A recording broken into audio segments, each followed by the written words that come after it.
Welcome back to another technical deep dive here in the debug zone.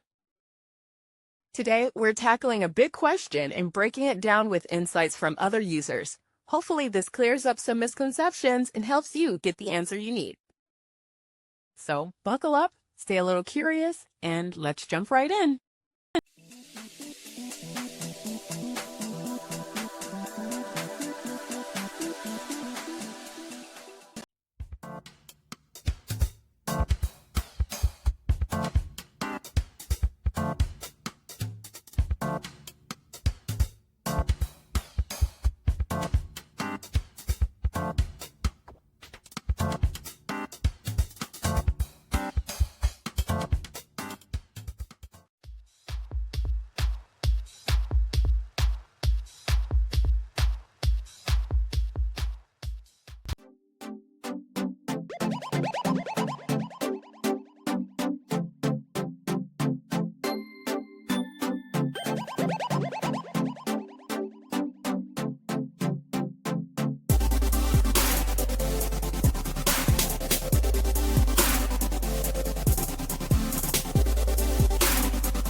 And that's a wrap.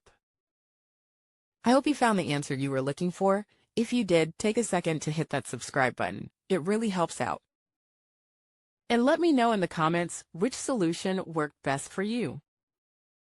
See you next time in the debug zone.